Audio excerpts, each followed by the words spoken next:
Good morning. Good morning, Jeremy. How are you today?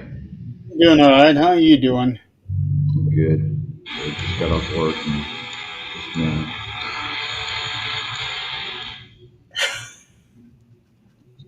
I'm live.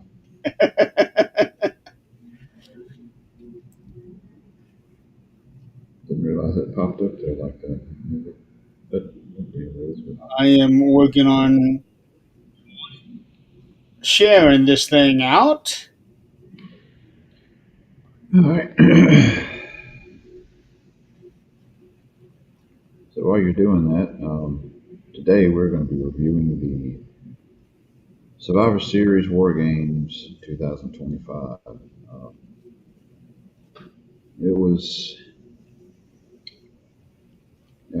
it was a decent, I guess, review as far as the show goes. We'll get into details of comments about the whole show and all there. Finally got to see Raw last night on a replay, which sadly we were discussing before we come on air that Raw was actually better than Survivor Series this year. I would have to agree.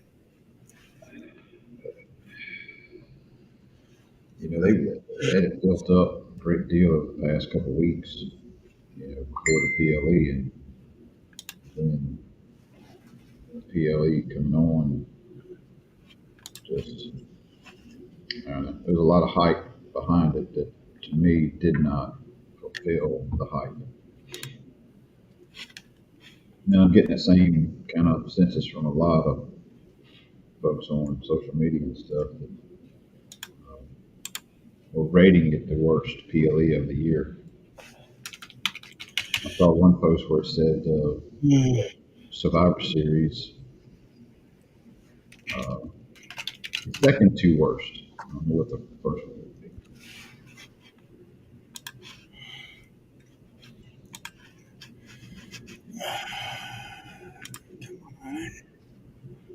Trying to find a link so that. Oh no, I made a typo. Change it on the original, and it'll transfer over to the rest of them. I've done that before.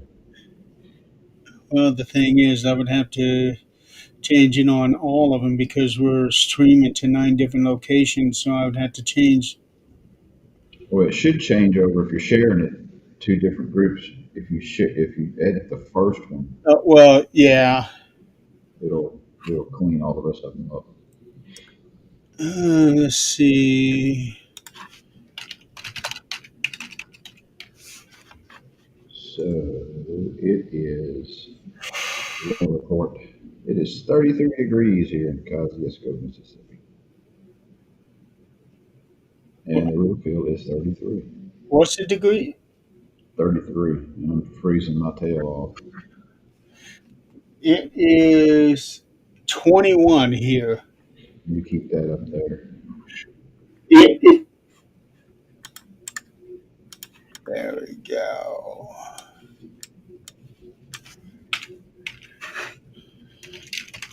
37 is a cold tonight. 31 tomorrow night. Let's go for 45 tomorrow here.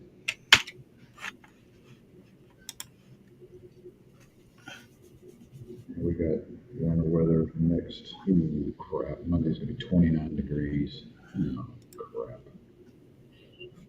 For those of you who don't know, I hate cold weather. I hate I'm okay with cold as long as it's not the bitter cold. Um, and anything below freezing to be a bitter cold. I'm also good with snow, but no ice. The snow not that bad, but we get a lot more ice than we do snow here, um, which people around here can't drive anyway. So it's crazy. Our snow is usually less than 2 inches easily. And it's like people go nuts, when they hear snow. It could like dust the ground. People are running. It's grocery store to buy all the bread and milk and toilet paper up. You would hate it up here. A couple of days ago, we had 4 inches of snow dumped on us. And then, no, that was 4 days ago. 2 days ago, we had an additional 3 inches dumped on us. And tonight, we are expecting 1 to 2 more. See, here they would shut everything down. Yeah. We got that kind of stuff because we're not equipped, to deal with that far as like highway maintenance and everything else. We don't have the equipment to move that type of Southern stuff. states aren't. Like I know that Texas shuts down if they even get 1 inch of snow. It shut me down because I was supposed to be on the road Monday and tomorrow. There was an appointment down near Indy tomorrow, and now I'm going to have to do that virtual. If if it was a half hour away, that'd be okay, but that's 2 hours. So it kind of shut me down. You know, I don't like it, but it is what it is. But I'll tell you, last year we may have had 5 days total where we got snow, and our first snow last year, I don't think we even got until after Christmas. Really? Yeah, and Well, to, we got our this year we got our first snow on Thanksgiving Day. it turned cold here quicker than normal. Usually, this time of year here, it's heck, you can still wear shorts. Um, it seems like winter has hit early here, and from what I saw, it don't look like it's letting up. It's it's making up for last year up here. Yeah, I mean, it's been Christmases where it's been 70s here. We had that a couple years ago. It was about 60 some. I was able to walk from my house to Dad's house and not even have a jacket on Christmas Day. Uh, How far of a walk is it? he's just right across the street from me. Oh, that's easy. Yeah. Um, then there was another recent Christmas where it rained on Christmas Day. I think I want to say last year we did have snow on Christmas. I don't remember, but I'm pretty sure we did. And I'm pretty sure we're going to end up with a white Christmas this year. Yeah, considering you already got snow. Yeah, yeah. So we already got 6 to 7 inches, but some of it is melted away, but everything is still very very covered. Um, it's just letting us know, hey, winter's here now. Yeah, Uh, Before we get started, we should acknowledge um, the death of Larry Brooks. If he had a last name, I'm pretty sure they considered him as such. So Larry is the dog of CM Punk and AJ Lee. Um, it was just announced yesterday, but there's a lot of people thinking that he might have actually passed away before Survivor Series. Because some people noticed that CM Punk was a little more on the emotional side uh, when he was coming out for his entrance, and his jacket said Larry's dad, and he was clutching it pretty hard. So there's the thought out there that Larry had actually passed away before Survivor Series. that makes sense. I remember seeing the Larry stuff thing. Yeah. Um, I didn't notice anything on AJ's side, but I think people have been paying more attention to CM Punk because he tends to wear his heart on his sleeve a little Yeah, more.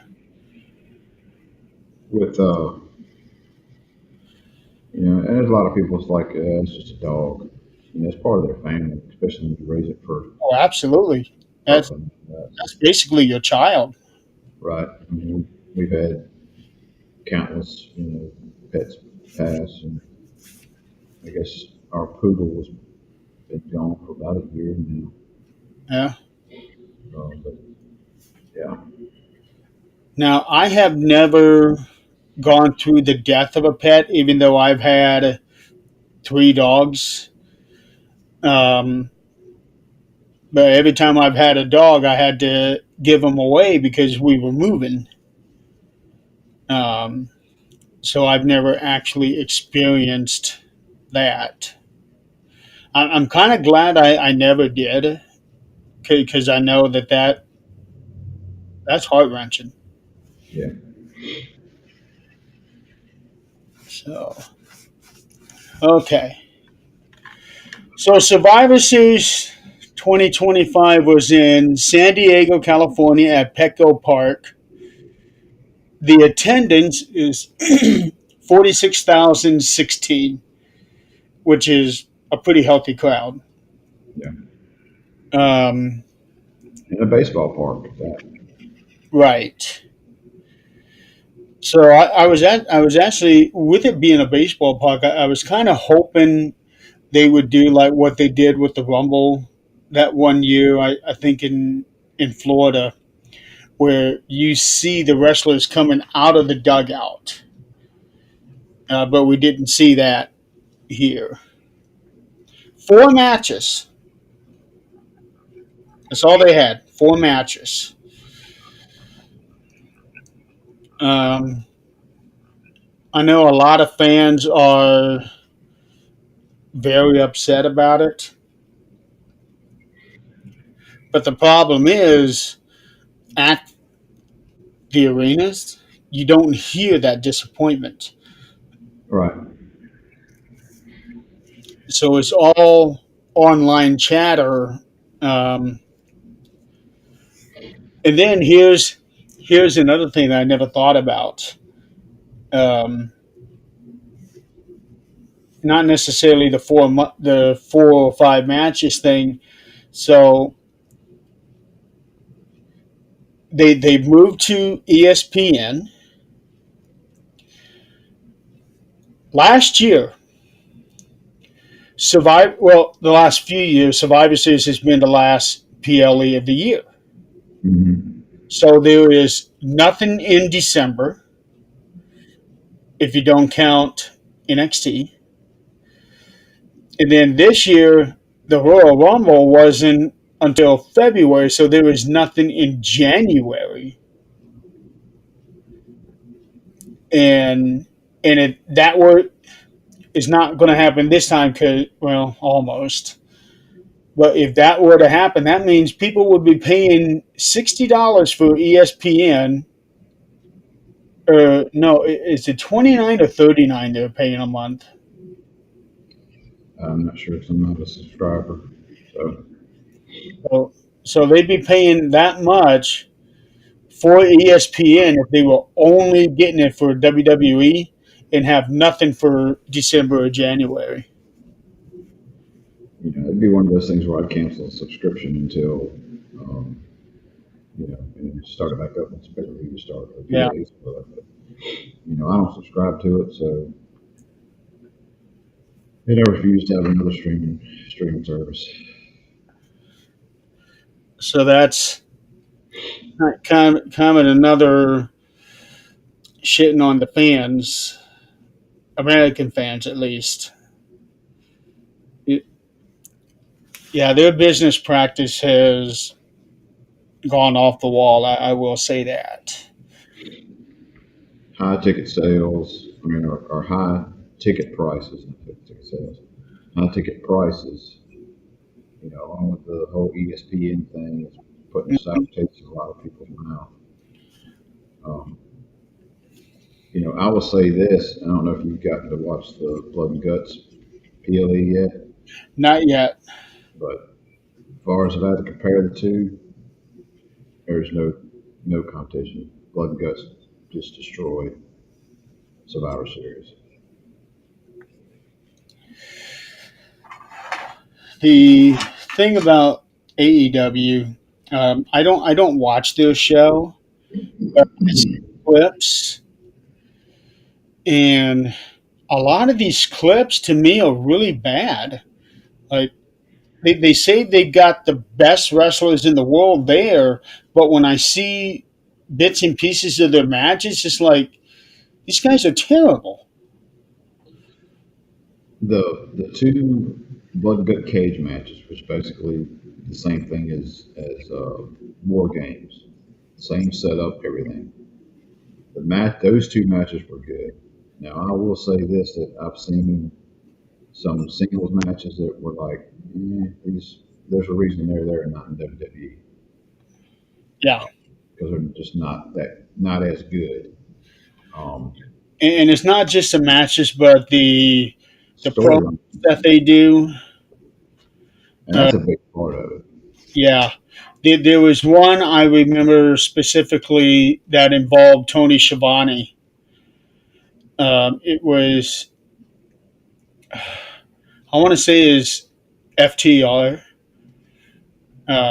where they were attacking Schiavone, but the way that they did it, it was like they were waiting, like for certain things, and it just threw the timing of that whole segment off. Uh, I don't know. It's just I had a lot of high hopes for AEW, and they're doing really well. It seems like because they have a TV deal, so that's big. Just on that, um, but they don't seem to be delivering like they should be. They're not even hitting a million viewers at all. It seems. And I'm sure they got another pay per view coming up, another PLE coming up soon. Haven't really looked. Um, It seems like they have gotten to monthly pay-per-views now, and that's another issue that I have heard is that they stream their pay-per-views to like uh, HBO Max and things like that, but mhm.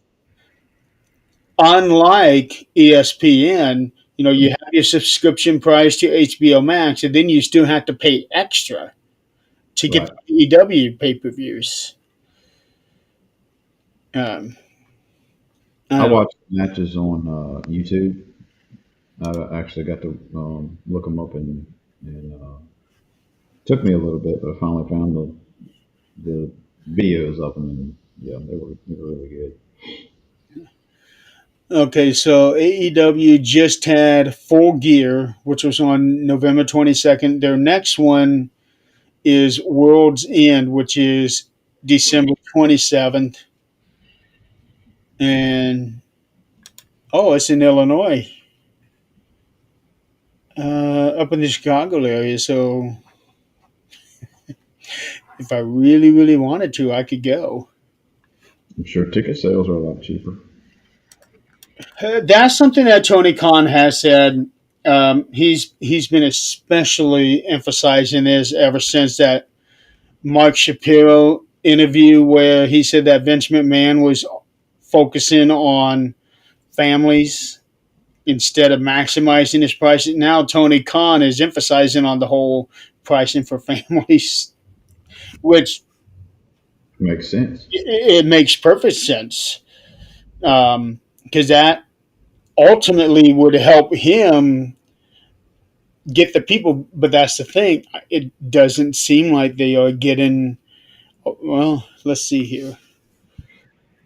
Well, Actually, I take that back. They've had Well, they've had 6,300 at Wrestle Dream, 12,000 at All Out, almost 19,000 at Forbidden Door, 21,000 at All In, which was the one in Texas. So they're getting decent numbers, but it doesn't seem like they're actually filling the entire arenas that they're in. That's the problem. Well, to me, if WWE would lower their prices to where it was more affordable for more folks to come, which I'm sure they're still, packed houses, but to me, you could probably pack even more depending on what venue you're in. Two, the more people you have, which means more merchandise, concessions, Mhm. more sales all around there. Um, so it's kind of like in my thing, where there's equipment and stuff like that know, parents and students have to be, in martial arts. If I took and sold a lot of the stuff that they need in my place, for the retail price, you know, parents are just going to go online and get it because they can get a lot, most of the time, a lot cheaper. I'm glad you brought that up because somebody had posted. I want to say it was early, actually maybe around WrestleMania time, where you would get the replica championship belts. You can get those for $400 or $500 online on WWE Shop. But when they went to the event and the same belt was for sale, it was about $700. Mm-hmm. They upped the price. It's ridiculous. Well, it's like my stuff. I don't. I sell everything at a bigger discount than you can get, directly from the supplier, Well, and I can sell more of it as opposed to not selling any, and they just go buy it from somewhere else. I make a little bit off of it, not much, but a little bit's better than none. yeah. You know? Unfortunately, it's not really WWE. It's TKO that's doing this, and they are catering to the people who are willing to go in debt to go to their shows and get their stuff, and that's the problem. I'm not willing to go into debt. That's not happening. I can't afford to. And there's a lot of people out there today that can't afford to because after the pandemic basically destroyed our economy, there's a lot of people who still have not been able to recover from that. Yeah, you're having to, everything is higher. Yeah, I'm more worried about getting groceries and keeping my lights and gas and everything, my utilities on than I am worried about going to a pay per view or PLE. So it's the priorities. exactly. So TKO is not doing their fans any favors, that's for sure. Yeah. Um, so so let's get into the matches. Um, First match was the women's War Games match. Um, AJ Lee, Alyssa Bliss, Charlotte Flair, Io Sky, and Rhea Ripley versus Becky Lynch, Lash Legend, Nia Jax, Asuka, and Kairi Sane. Um, and just like last year, it was like this match was put together in the last couple of weeks. I don't think they even had a match announced until 3 weeks before the event. So already that's not a lot of build up time. So they are selling these events just based on name recognition. Right. As far as the babyface team, I agree with everyone that was in there. Um, Yeah.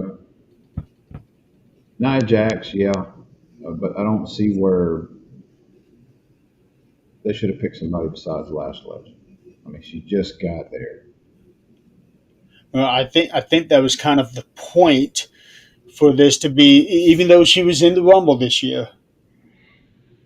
Um, but this was her first match on the main card, on the main roster, which is what Michael Cole said. Um, I actually like her, but the whole pairing with her and Nia Jax just doesn't make sense. Right. Except that those two are probably the two biggest women on the roster in terms of height and size. So they would be a monster team. But other than that, I don't see any connection between those two. Right. That match as a whole was really good. Um, I enjoyed, of course, y'all have you were like skittish with the Io Sky and the garbage can because as soon as she came to the ring and she's carrying a garbage can lid, I was like, oh yeah, we're gonna see a garbage can before it's over with. Yeah, I know. And they even had her name on Oh that. yeah, it was customized paint, Yeah. can too. Now the one thing I did notice on this compared to the men's war games, everybody that I saw, I think everybody brought something down with them. Uh, Either uh, garbage can lid, chains, yeah, kendo sticks. garbage can. Io brought the lid. Uh, Some They had in the kendo sticks. they had a lot more weapons brought right on into war games, right into the cell. Whereas most of your guys came down and didn't bring anything, but some of them did grab, I think, some chairs, maybe a kendo stick, and a table, and that's about all I saw. Jimmy Uso brought the table. hmm Um, Logan Paul went out and got chairs yeah. before he went in, and then I think somebody Roman maybe brought a kendo stick, maybe. Roman didn't have a chance to bring anything in. He got Yeah, that's right. it was him and Brock. Um, but yeah, the whole thing with it scares me for Io because her luck is going to run out at some point. Um, she did the swanton dive this year. She did the I think the moonsault last year. It, you can't see. Yeah, I'm guessing she's already in place. She knows where she's going. I know. Um, but at the same time, this also makes them look bad when she does this because she has to wait until everybody gathers round and hmm they have to wait on her to jump. Right. So, as awesome the sight of it may look, but it at the same time makes them all look really bad because it's being very apparent. Okay, well we gotta wait down here for her to come down so we can catch her. It, Right. um, Last year was especially bad because when she was on the one corner and Tiffany Stratton was on the other corner, and Tiffany was waiting on Io to jump so that she could jump at the same time because Io was the one who had to lead it because she couldn't see Tiffany. Right. That one looked especially bad. Um, but really, I wish they would stop these spots because it makes it look just as bad as it does good. Yeah, But that's it my criticism of takes it. the whole realism out of it when you have to sit there Yes. and wait. I get it. Oh, goody! I got a spam call coming in from New York. Well, I just declined one while ago. So. Yeah. And as soon as it says, "Hi, I'm call assist by Google," it says, "Hi there. Report a spam. Please remove this number." Oh, I hate these people. They always they find a loophole somehow around this do not call list. Oh yeah, and they're what they call the things they put on a different number. You know, a different number comes on your caller ID that has nothing to do with what's actually on the other end. Because I'll even get local numbers. Perfect example. I actually got a call from Walgreen, not Walgreens, Walgreen.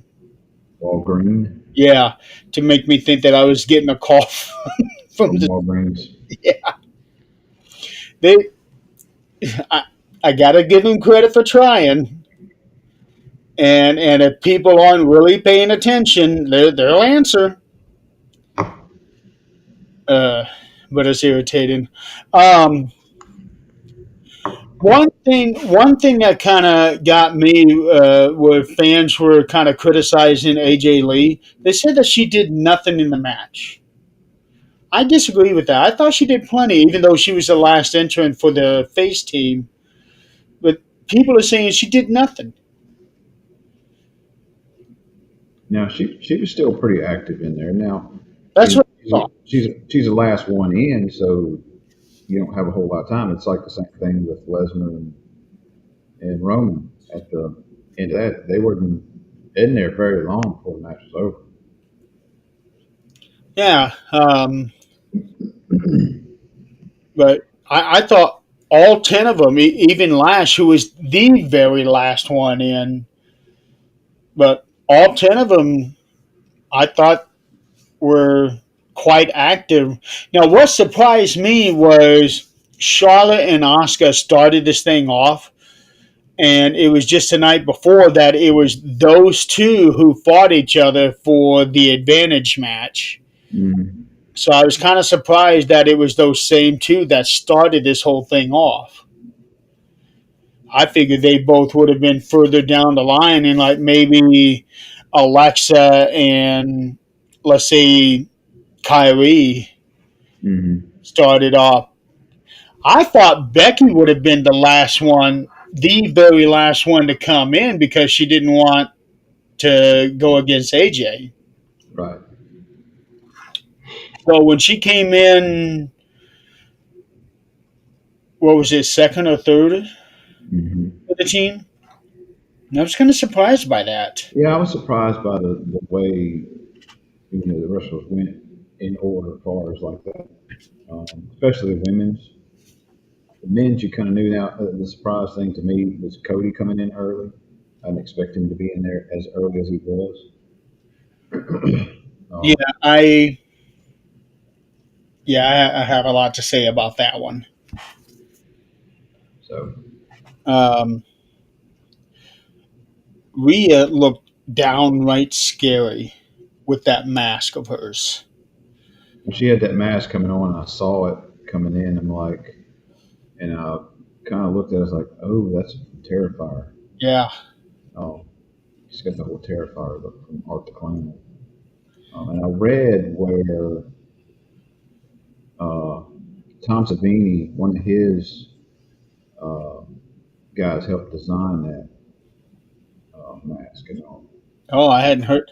I heard that she has a role in Terrifier 4. I saw the clip to it weeks back. She's on a stage at a rock concert, and crowd's going nuts and all that. Art the Clown comes on stage, and Yeah, so she gets killed by Art on the stage. Of course, the band's still playing, and people are going that's nuts. It was part of the show. that's what Rhea had said that was one of her goals. She wanted to be killed by Art. And now That pisses me off because I got to go get that whole series simply because she's in that movie, and I have had no interest in getting it. One is really, it's low budget, and it goes back to I think All Hallows Eve or yeah, Hallows Eve. I actually Little had shorts, the second one of that one. little shorts here and there, short films before they come out with Terrifier 1. And it's, of course, horror movies aren't scary to me, but this is, the kills in there, it's a lot of blood and gore. A Yeah, lot of I blood have no and gore. interest in it. Um, and of course, 1. 2 was decent. I didn't care for the whole way it ended. I won't spoil it all for you, but I didn't care for the writing uh, towards the end part. It just didn't make realistic sense. Um, and of course, I watched 3. 3 was very dark, just as bloody as the others. And I kind of had an idea, and we're getting off subject of Terrifier. Uh, 1, at the end of it, where he basically dies, I won't say, it all happens, but he comes back in 2. And after seeing him, die in 1, how they can have 2 with him come back? It's like immediately it's like because they don't give any backstory yet. It's supposed to be coming out in 4, but immediately it's like this guy is a demon of some kind because there's no survival from 1 to 2. Okay, so Art the Clown made his debut in The Ninth Circle, which is a short film in 2008, and then a short film called Terrifier in 2011. And it's because of those two. Okay, both short films were included in the anthology film All Hallows Eve, which then had the sequel, and then Terrifier basically spun out from that. Right. Okay.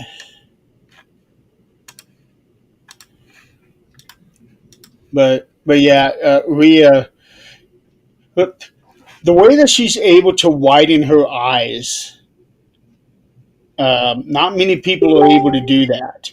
The only other person I've seen that could do that was Hulk Hogan. Um, and when she has that black makeup around her eyes, that really it really makes them pop. Right. And when she had that mask, she looked downright terrifying. And that whole because she did it on in the match where she has the mask on. She's doing the whole Art the Clown wave. Oh, she's been doing that for a long time. That's where she got it from. Is it? Okay. She's got Uh, that evil grin with it.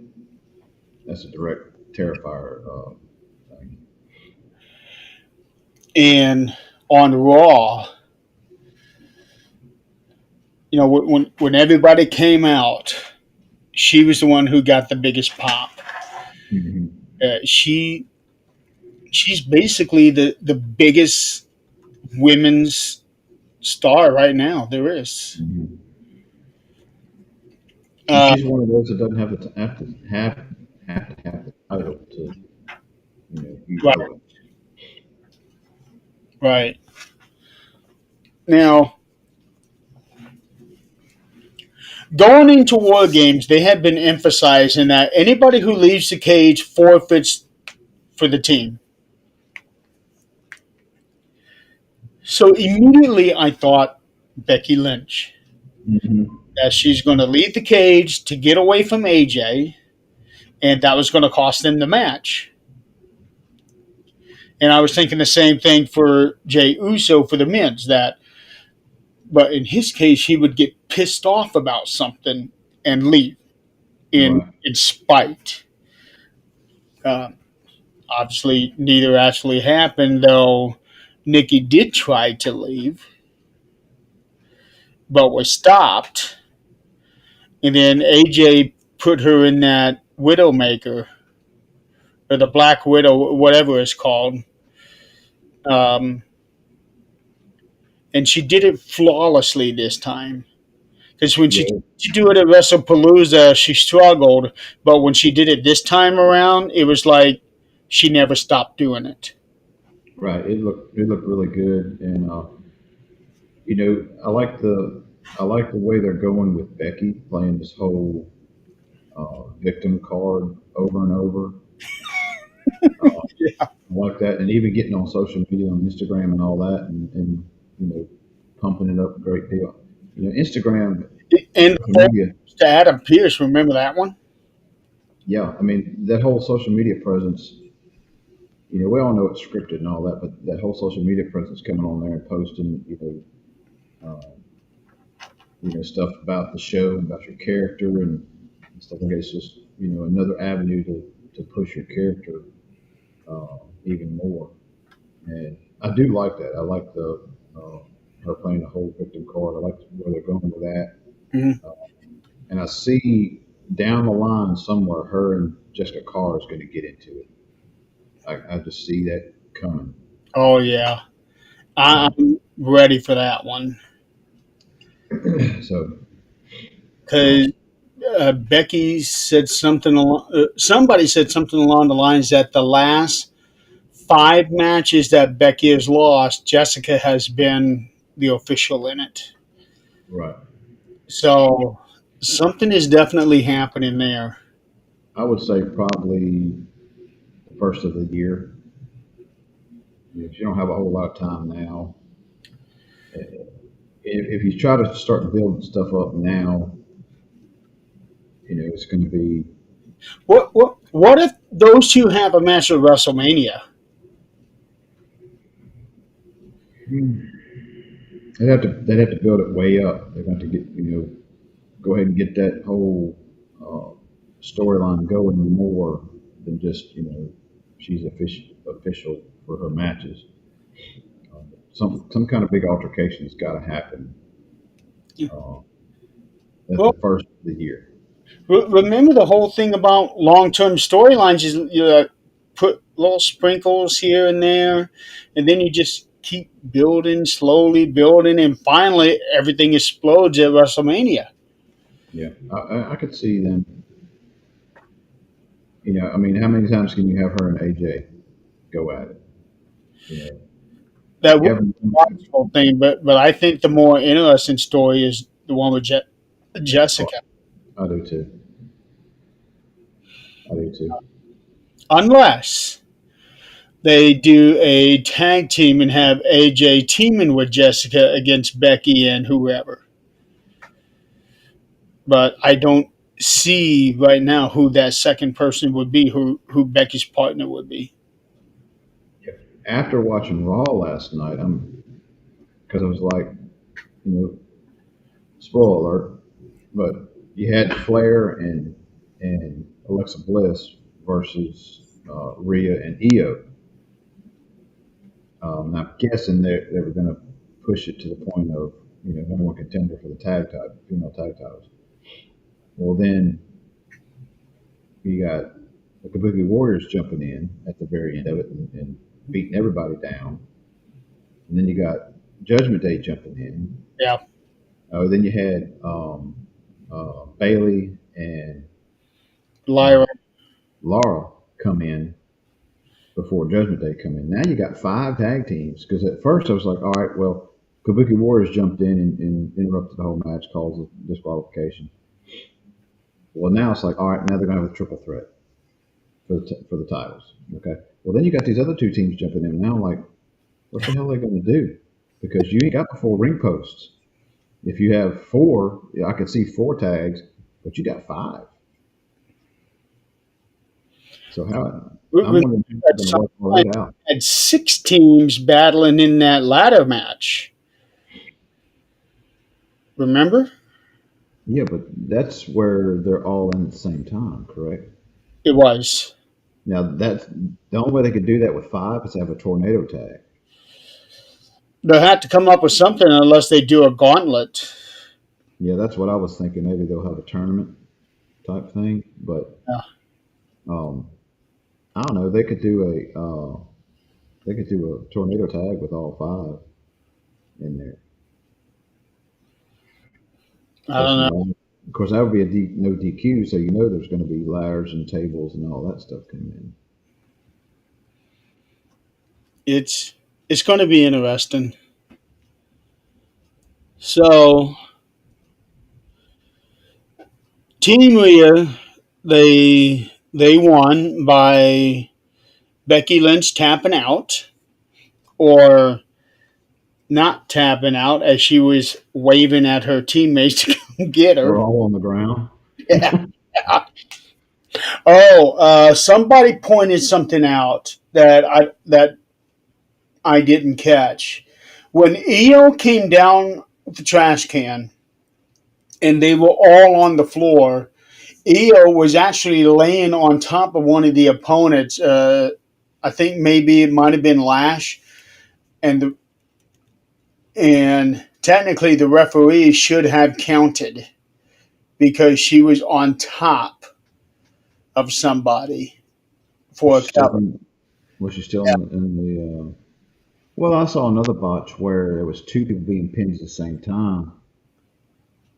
Don't remember exactly who it was, but one kicked out and the other one was still being covered, and it just kind of went away. Oh, I didn't see that one. I saw that and I was like, well, we got this one over here that's pinned. She kicked out, but this one's still being pinned, and they just finally just let her up. Yeah, so it was a good women's match. Not the best War Games match that they've ever had, but it was pretty decent. It was decent. You had a little bit of blood, uh, not a whole lot, but just a little bit. Um, Somebody actually got busted open. I think Becky had a little bit of blood on her. I'm trying to think of who else. If somebody else, maybe EO, somebody had a little blood on them. Maybe Alexa. I don't know. I did see just a little bit of blood. Okay, because I know that some of the men were bleeding, but I didn't notice the women.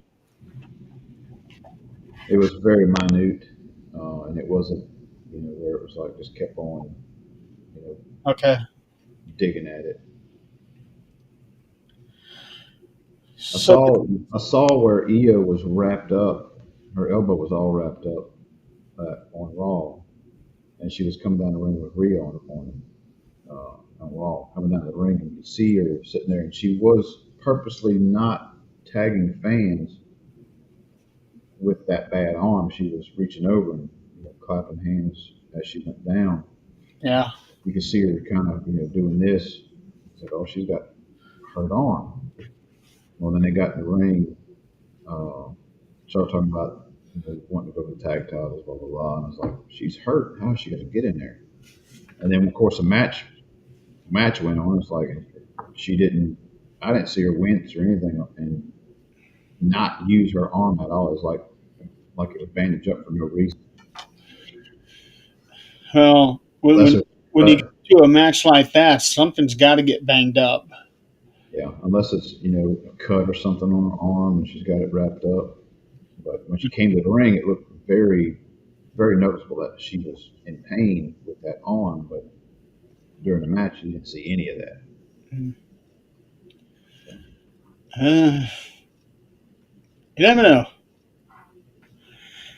So the next match is John Cena defending the Intercontinental title against Dominic Mysterio. To me, this was match of the night. This was the best match of the night.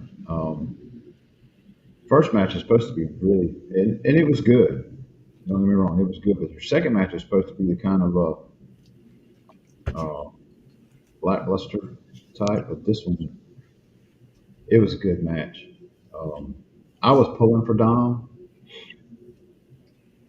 Um, get the title back. I just think it works better for him right now. Hmm. Um, but that whole match was good, and the ending was just the writers outdid themselves on the ending. To me, the whole interference and everything else, and the whole storyline on the ending was good. The the Penta spot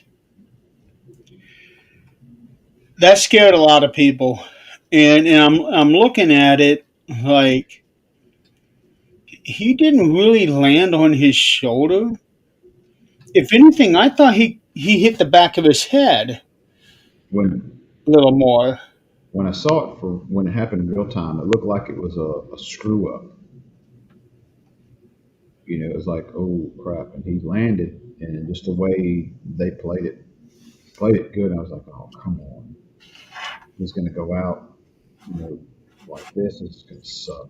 You could hear people booing, Yeah, you know. And it's like, oh come on, because it's the exact same thing what happened with Penta and Solo. right? And it looked good. Of course, I replayed it a couple times. It's like, it's kind of like the Liv Morgan where she got hurt and got taken out. It wasn't anything spectacular as far as ooh goodness, it wasn't like that. It's just some freak thing Oh, that happened. she was just falling forward and Right. hands to stop her, and that just enough to pop her shoulder out. Yeah. So things that don't look like it's really Yeah, like yeah, that night where they popped her shoulder back in, and Raquel was sitting there. She's like, "Okay, it's done, it's done, it's done." And yeah, that you could see the shoulder going back in there. Ugh, that had to hurt. the whole Dom thing, acting and wind up being a work, you know, um, I thought was it surprised me, a little. It actually surprised me. I was like, oh crap, that's a whole work. I was like, and they played it good. Yeah. Um, I noticed real quick that I didn't think that it was a legitimate thing because the referee didn't put the X up, um, and they kept the camera on Dominic. Normally, they would kind of steer away from him, and the camera was right there. And it did show the replay a couple times. Usually, they're not going to do that if it's a real deal. Yeah, But and if once Roxanne and Raquel got in there and started beating up on John, that's when I knew. Okay, yeah, this is this is what they're planning on. And right, then the funny part was Dominic mysteriously healed, came in, and went for the pin, and the referee wouldn't count. wouldn't count. Yeah, I was like, what is he doing? It's like, regardless, you got to count. Yeah, I don't think I've seen that happen before, where the referee refused to count. Yeah, he was like pissed off because he was freaking lying Yeah, about being injured and all that. That was definitely different. it was. Because I was laughing with how the referee was reacting. It's like, okay, this is new. They have never done this before. Um, and, and now it makes me wonder: is this the same referee that's been in most of Dominic's other matches, where he's been doing the whole thing with the belt and the bell hammer and all of that stuff, and he's finally getting tired of it? Could be, it could be the whole same thing. It's just a car thing, Yeah. you know. But yeah, it was good. And see, after that, they went back and forth a little bit, and then Cena accidentally knocks a ref out of the ring, and Hmm. then you got Finn Balor and them coming down and interfering in the match, and Cena got the better of both of them, and then of course Yeah. got them both up in the F5? No, F5. That's Lesnar. FU? A. It was originally called the FU. Now it's called the AA. Oh, Attitude Adjustment. so Yeah, you it take was originally called the FU. you took both of them out. Oh crap! All this stuff's gonna happen, and Don's still not gonna win. Then Liv shows up. She got a big pop She did. coming down the ring, and it's like, and it looked out of place. She just jumps in the ring, and starts, you know, talking with Dom, and was like, what's going on? And then I was like, when I saw her punch Dom, I was like, holy shit!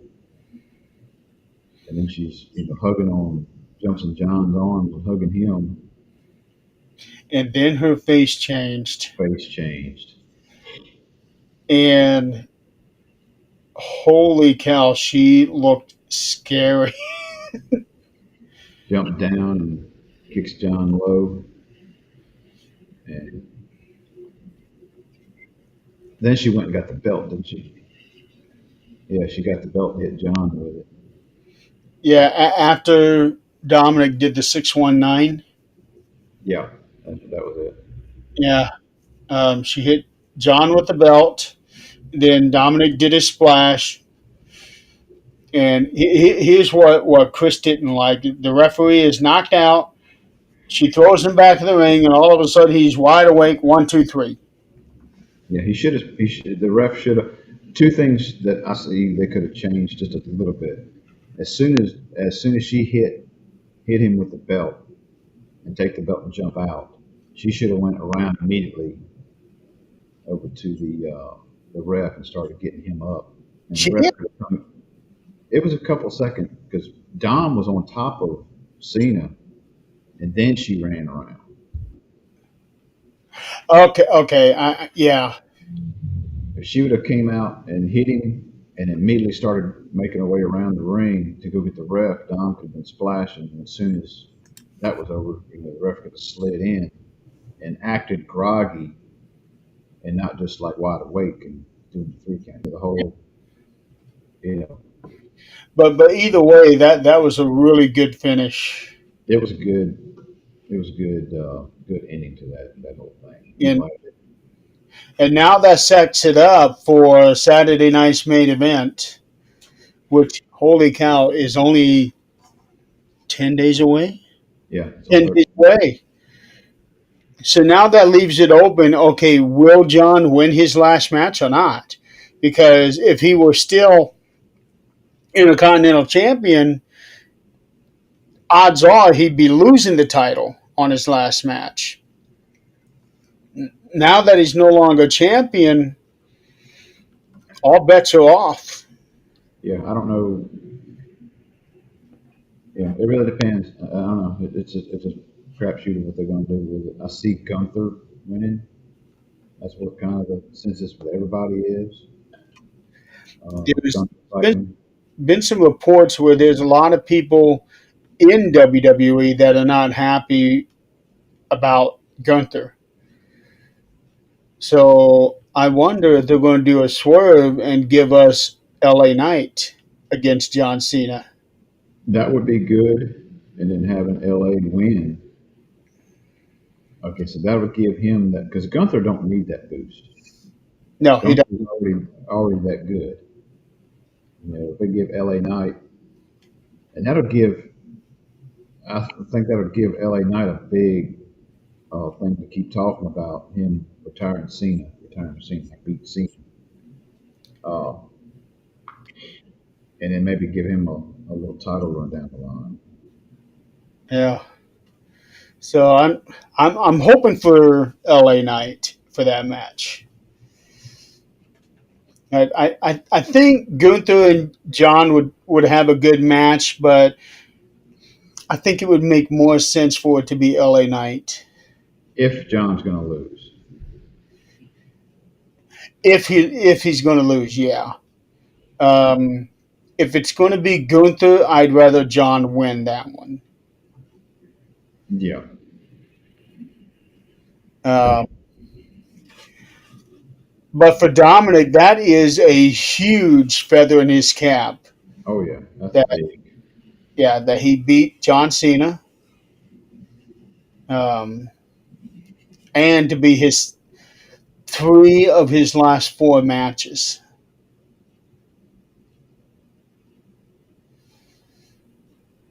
which Yeah, is like a lot.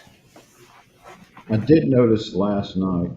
Um, well, last night I watched it on Raw where they showed Judgment Day outside, standing outside, and then Dom and Liv come pulling up on a lowrider, and they go over there and open the door for her, and they get out, and blah blah blah.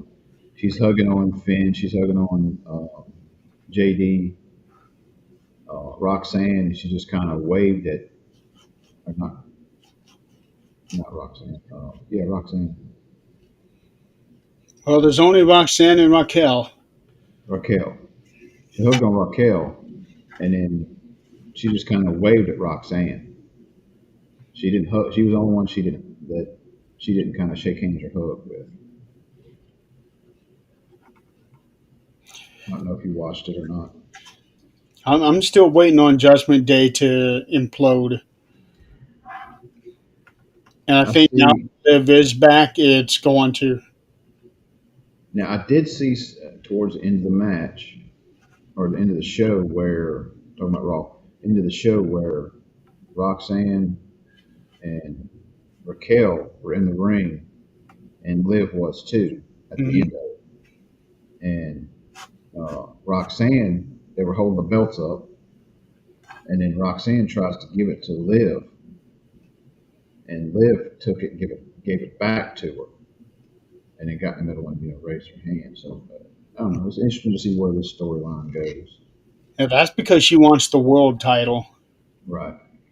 Um, so Yeah, I can see that Liv Morgan versus Stephanie Vaquer. How good of a match would that be? that's coming. I don't know when, uh, but I can see that coming. That'll be a good match. I'd Um, like to see that at the Rumble. would you do that at the Rumble, or would you do that at WrestleMania,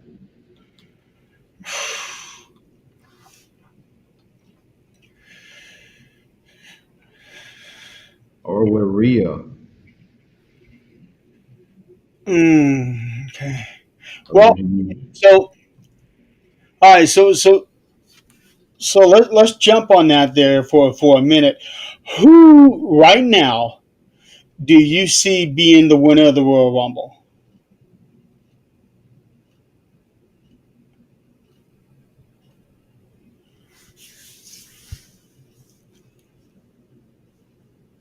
AJ?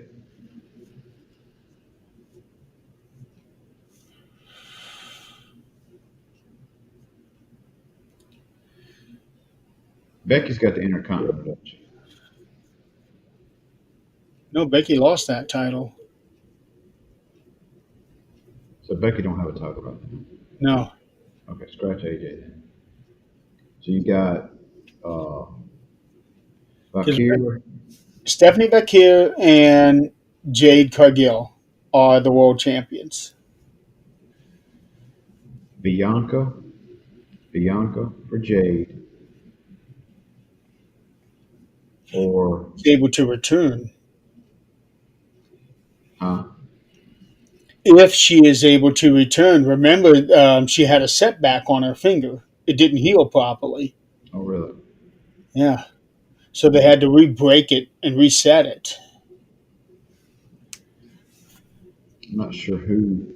You don't have anybody right now that's kind of feuding with Jade because she's just out there.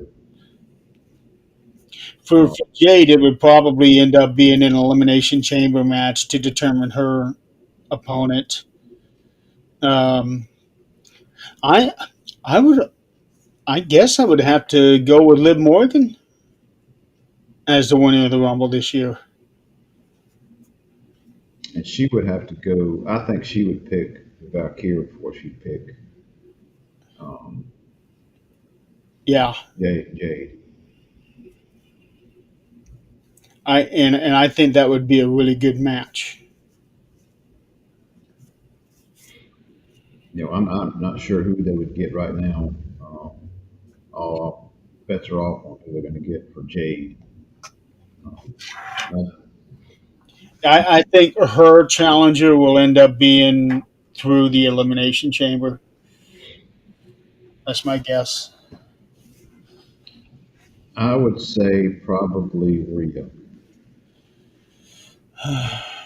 I don't really want any repeat winners. But look at the roster right now. Who would be the best one to step up and have a good match uh, with her? Well, Rhea would definitely have a good match with her, um, but I want to see Liv. She's been runner up twice now for the Rumble. I want to see her win one. I see probably Liv winning the Rumble. Yeah, because I want to see Liv win a Rumble. Uh,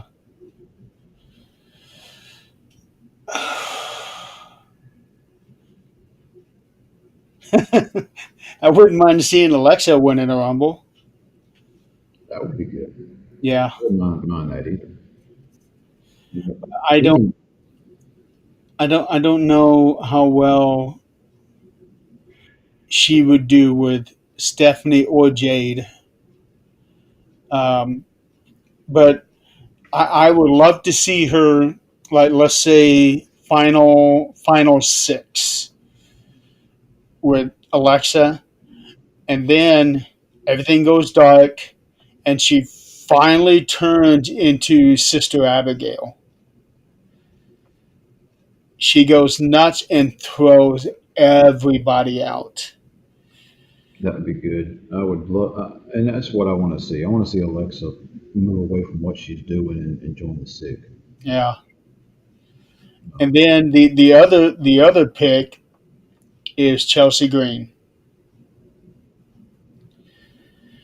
Remember remember from Unreal where the guy said the somebody comes out 29 and everybody is eliminated from the ring. Now Hmm. he comes out, Chelsea, the second she enters the ring, she's the winner. And then and then she could go out and say, I outlasted 29 other women and won the Royal Rumble. And never touch anybody. Exactly. How cool would that be? That'd be a definite change on a story. Yeah. We never had an ending like that before. I I really wish they would have done that instead of Charlotte winning the Rumble this year. But I get it. Charlotte returned and all of that. I understand that, but damn, that is too good of an idea. I know the guy said it's a terrible idea, but I think it is a great idea, especially for Chelsea. Yeah, because you could have her walking down to the ring and not yet get in, and she's standing there, and the refs are telling her to get in, get in, get in, and then fiasco happens, and both women get thrown out. They throw each other out. They clothesline. That's how I'd do it. I'd get on the clothesline and do the running clothesline, and both of them fall out. And then you got nobody in the ring, and Chelsea's like jumping, looking and going crazy and acting, and just jumps in the ring. Yeah. You know, All right, back to Survivor Series. So after the match was done,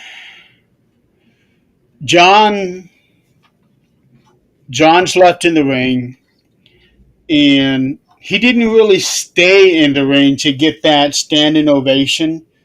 yeah, I He figured he'd stay a did little bit. like a little wave, thank you, and walks out. So I was kind of surprised that he didn't stick around in that ring for that standing ovation because they would have given him one. Oh yeah, um, yeah. I would like to see him stay in there a little longer. Yeah, As far as match wise, the women's went 41-10. Dominic and them 16-40. yeah, and that was just such a good match because they threw everything into that one, especially the whole um, Dominic undoing his shoe zipper.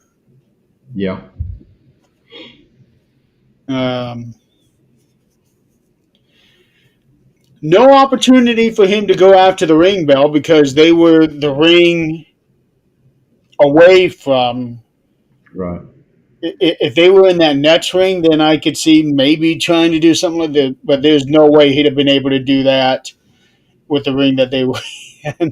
Although that too would have been great, but that one's probably played out by now. Yeah, and I like the way they changed up the ending. You didn't have you still had the belt in there, but you didn't have the same old Yeah, type ending. basically turned John Cena's heel turn against him. I thought that was a good touch. And there was a picture. No, there was a video from. I think it was actually the Brock Lesnar guy, where when Liv is on him, and while we are seeing her face change, the camera on the other side is looking off like that, and his wife is sitting. Right, I saw that. Yeah, there's I don't know what I'm doing. I'm not touching anybody. Yeah, but damn it, if Liv were to do that with me, I cannot guarantee I'd be in control of my actions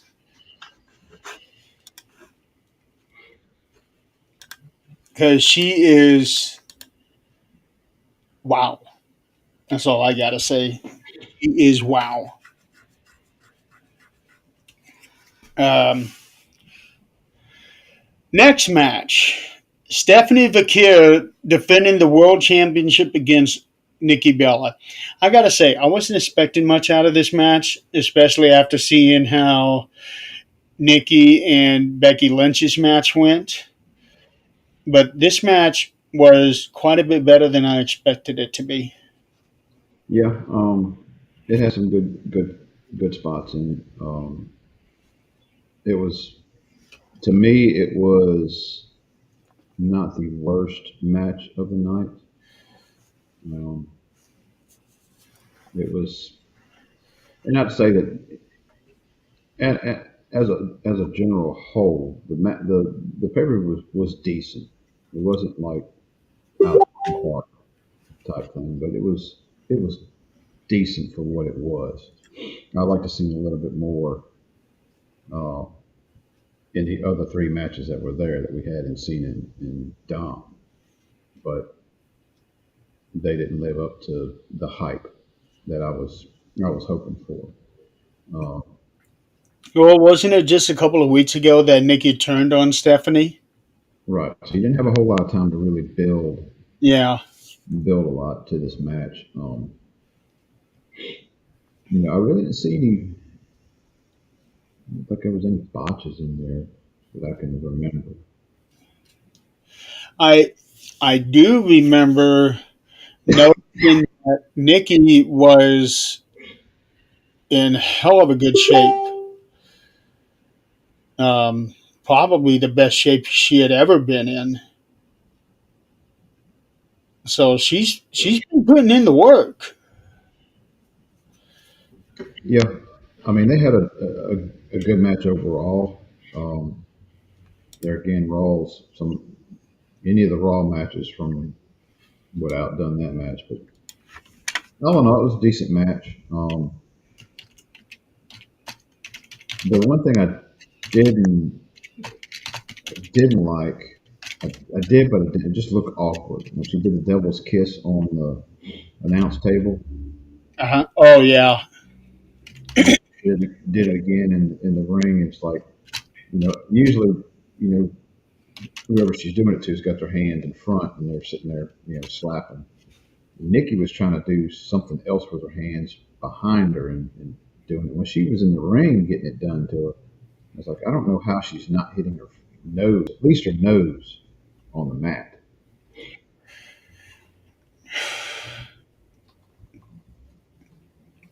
Wrestling magic. Yeah, it was just awkward. It looked awkward when she was doing on the announce table, like she didn't know what to do with her damn hands. Well, that actually led to the finish. Um, but one thing I did like was when she tried to do the devil's kiss in the ring, and she turned her over. Nikki kept turning her until she got Right. out of the ring. I don't think I've seen anybody do that before. Every other time she's done it, she turned and then started doing it, except for one person who was able to slip her head out. But I think that's the first time I've seen somebody turn and turn and turn to the ropes.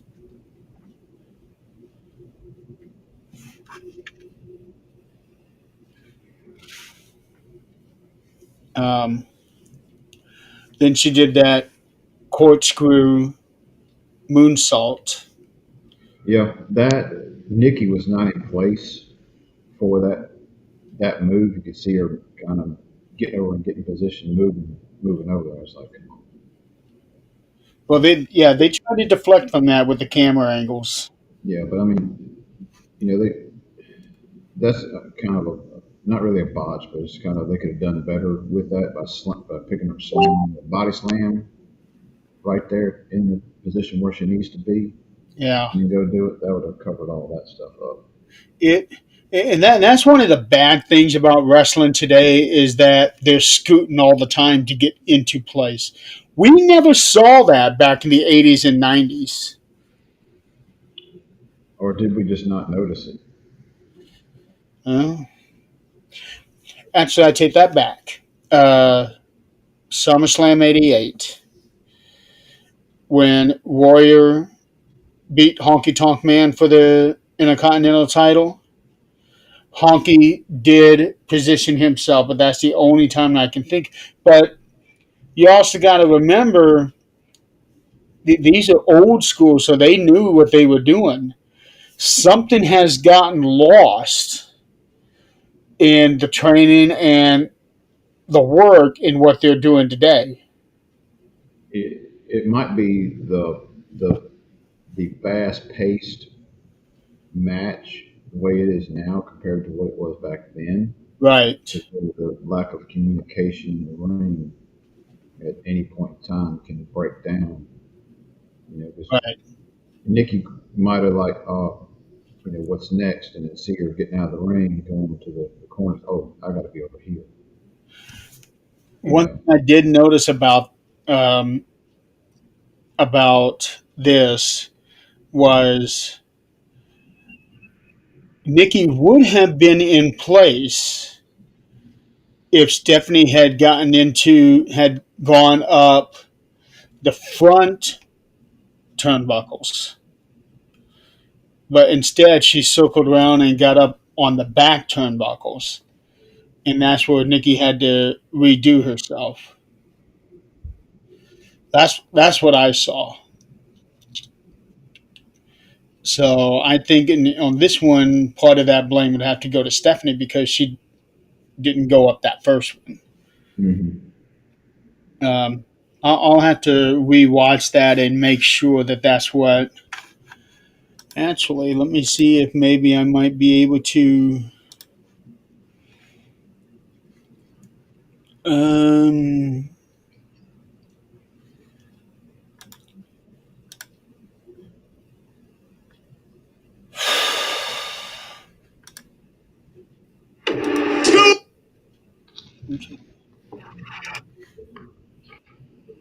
oh, of course, I got to go through a 30-second ad. hmm So, so while that's going, the men's games match.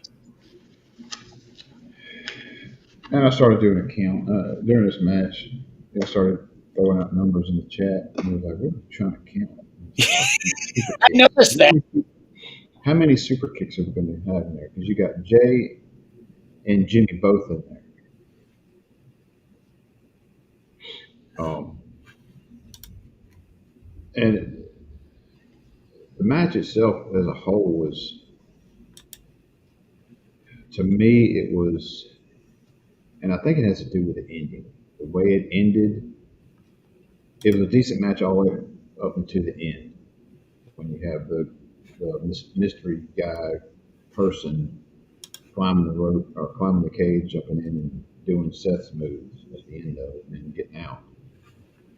Um, it was decent all up there. I did not.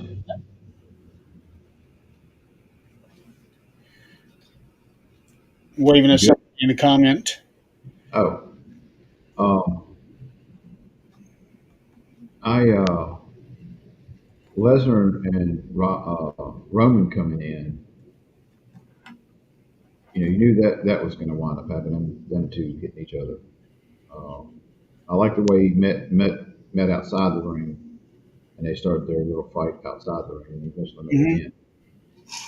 But after that, it was like Suplex City. It was spears, just back and forth.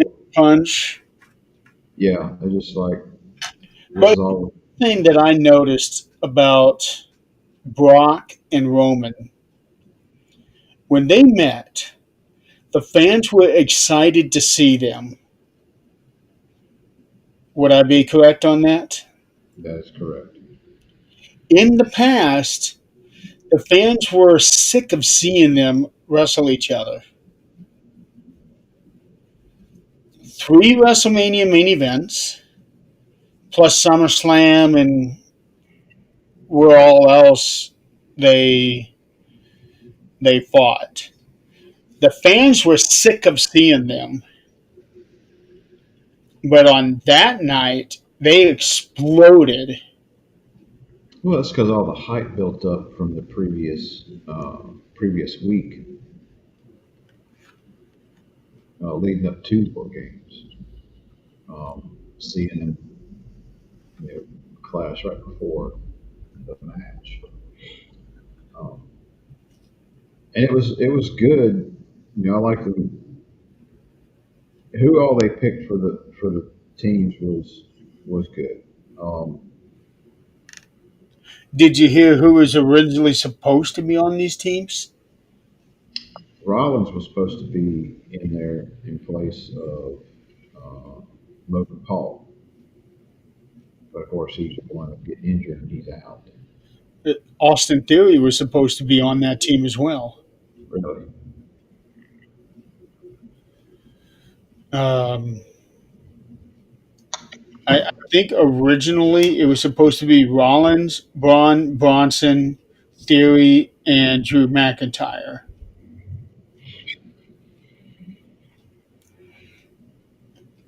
And when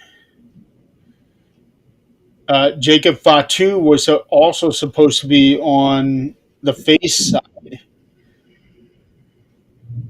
but when he got injured,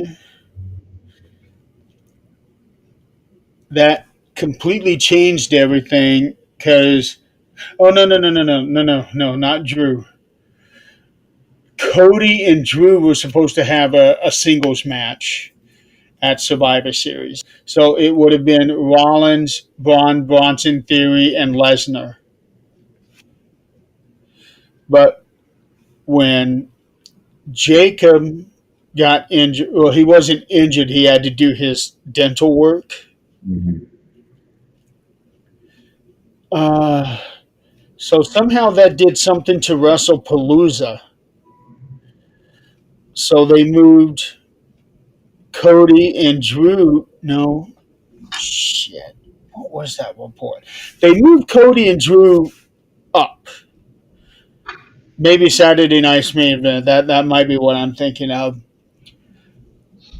And So they had done that at Saturday night's main event and felt like it'd be too soon to do it again on Survivor Series, which I'm not really sure why they would have that level of thinking because they've had rematches the next night or the next week, and so I don't get that. Um, so instead of them having their own match of Survivor Series, they threw them into the War Games match, and they felt like that Drew would be a better fit than Austin Theory. So that's why he didn't return like he was supposed to. Because okay, that's what it is. Jacob was supposed to be on the Survivor Series team, but was replaced by Cody, and therefore that's how Drew replaced Austin. Um, Either way, it was a great match. I thought it was. I thought it was good up until the end. Yes. I didn't like the end. Somehow, Um, that ending just killed it. yeah, and it didn't. You didn't even have a reveal that night, or the net, or at Raw. So we still have no idea who it is. They're going to milk that one out. They're going to milk it out. But quite the swerve though by making him do the stomp Hmm. to make you think that it is Seth Rollins doing that.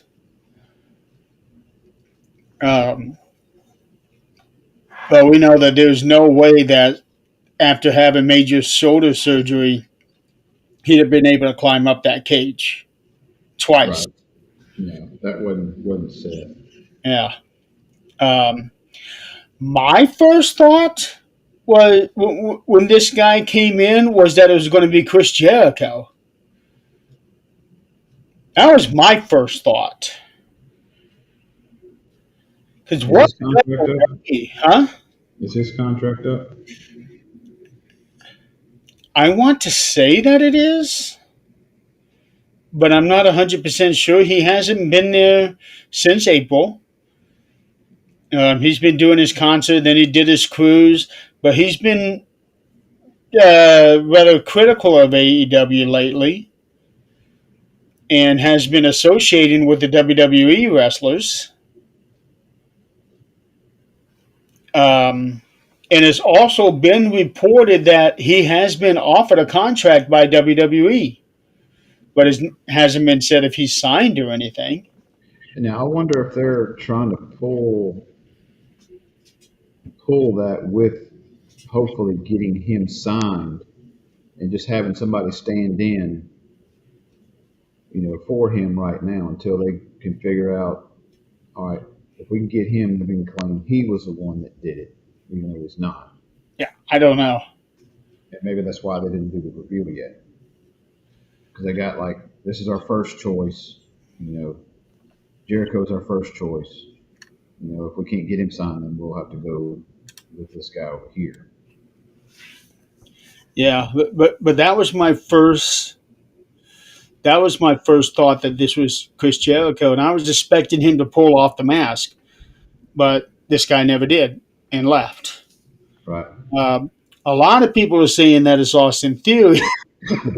And did you hear how they identified that it was Theory underneath that? Uh-uh. They identified him by the shape of his butt. I'm not kidding. Okay. Because somebody actually posted a side by side of Austin Theory in his regular ring gear from behind, showing his butt, and then the picture from behind of the guy in the black hood showing the butt. And they're saying that's Austin. That's Austin Theory. And it could be him under there. But there again, maybe he's their second choice in this whole matter. Right, yeah. But And I find it funny that of all ways to identify somebody, that's what they picked. you got some deep diving people. I don't know. You know, me personally, I don't want to do the spoiler. The glitching again. Yeah. Stop. Uh, I but don't. I don't like to have the spoilers. Like I tried to stay away from social media uh, yesterday up until I got to watch Raw because I didn't want any spoilers of what happened during the night. It's like watching if you know the end of a movie, why watch the movie? See, I'm the opposite of it. I can absolutely know exactly what happens in a movie, and I'm not going to let that stop me from enjoying the movie. I like it's funny. I'm gonna say this, but you know, you sit there and somebody asks you, "Hey, have you seen this movie?" It's like, I don't know, maybe, and we'll start watching it, and like, I think I've seen this before, but I don't remember what goes on. Little things will pop up. It's like, and I think it's got to do with age. Unless it's a movie like you've watched 100 times, like with me, Back to the Future, or the Karate Kids, or the Friday series. I know exactly what I remember all those. Hmm. It's like just a random movie. Have you seen this movie? It's like, maybe. Yeah, I think I have seen this one, but I don't remember what happens. So it's like watching a whole new movie over, even though you've seen Yeah, for me, spoilers don't exist. I don't care. I'll I'll even read on the Wikipedia page along with the movie. I really don't care. You can tell me, oh, so and so is this guy under the mask when they finally do the reveal at the end. Okay, I'll still watch the movie. And so many people get pissed off about that too. Like somebody will say something about something in a book, and another person will comment, "Well, thanks, I haven't read it yet." Okay, it. Well, read it anyway. because I found this out a couple years ago. I read this. I read a book, and there was like a mistake in there about with the time zone. Hmm. It was somebody from Ohio calling somebody in Nevada. And in the book, it was a 4 hour difference, but in reality, it's 3 hours with the time zones. So I asked somebody, or I asked in a group page about that. It's like, you need to put a spoiler alert. How's that a spoiler? That's not a spoiler. It's just a phone call. Huh? Right. That's exactly what I said. It had nothing to do with the plot. It had nothing to do with the overall story. It's just a minor part that even if it weren't included, it would have no bearing on the rest of the story. Hmm. And the person's like, well, you just ruined the story for me, so now it's going to be another year or two before I bring myself up to reading it. Holy cow. You're real anal about this. Yeah, that goes back to what we've discussed before about society now is so hell bent on being offended by anything Yeah. and everything. It's like, wow, stupid. That's why I always say spoilers do not exist because it is not going to keep me from watching a movie, reading a book for the first time because I'm going to read it and I'm still going to enjoy it even if I know what happens in the end. I don't care. And if people don't like it, well, guess what? I don't care. It's not my problem. But well, that's What my do you, for the so what do you rate the 1 to 10? What do you rate it? the, say that again. What do you rate the whole pay per view? Uh,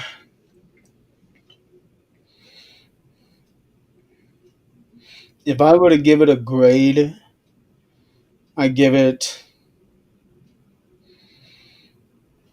a B. That's my thought too. A B. Yeah, it's not a bad event, but it wasn't a great event. Right. Um, and here's the thing: you cannot bat 1,000. You cannot put out perfection time and time and time again, because eventually you're going to come out with something that's not going to hit as well, and that's okay. Because eventually you run out of steam, and they probably did with this one. Hmm.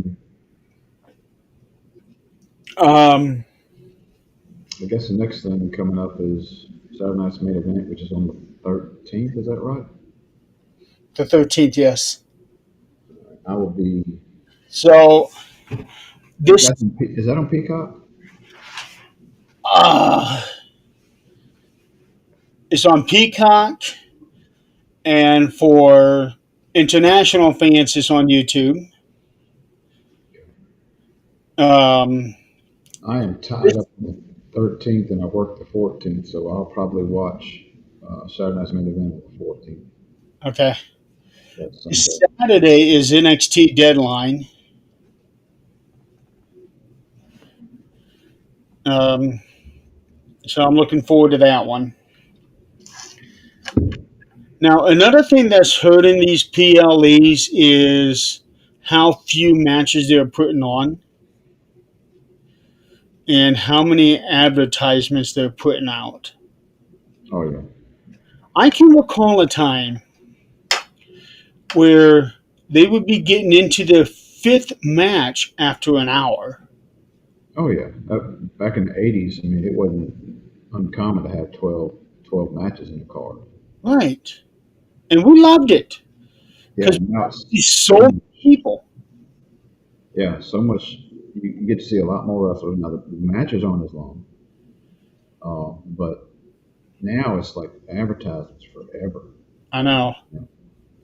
Um, And I even started listing the advertisements in our chat. hmm.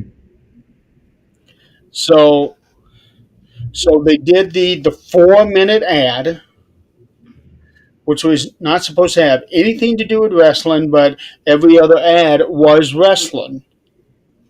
And then as soon as that was done, they showed another one for Saturday Night's Main Event, and that was in the 4 minute commercials. Yeah, I think we were calling out what advertisements we're watching because when we're watching on different, I guess, different platforms or whatever, um, we're usually not in sync with one another. We're usually 30 seconds behind or 30 seconds ahead or something like that. I was Even advertisements. actually ahead this time because before you guys are behind. Before you guys are ahead of me. Yeah. But I was actually the one ahead. Um, but I had to refresh a couple times because my feed got pixelated. Um, but yeah, it's so frustrating that they put out all these ads, stuff that we care nothing about. We just want to watch wrestling. Yeah. Well, they got this whole selling ad type thing, the business side of it. Not like they're not already making a ton of money. Yeah, well, it's times like this when I do wish that Vince McMahon was back because ever since he left, the whole ad thing had gotten bad. There's a lot of things that's different, some good, some bad, with Vince gone. The ads is definitely a negative. Um, And the lack of matches is one of them that too. and the ticket prices. Um, Yes. I can't even afford to go to a house show. No. You know, it's just not going to happen. And the problem is people are still paying them. Yeah, And because of those people, then that's just enables them to continue to raise the prices. Um, and I got mad at Chris during the show. We were halfway through the show, and I never once thought about this guy. And then Chris had to ask, well, "Where's Green guy?" yeah. We didn't see him till late in the series, late in the show. Well, that's because he was right in the middle instead of in the middle of one of the rings, like he had been. He was behind the ring posts, Hmm. and that's why we couldn't see him.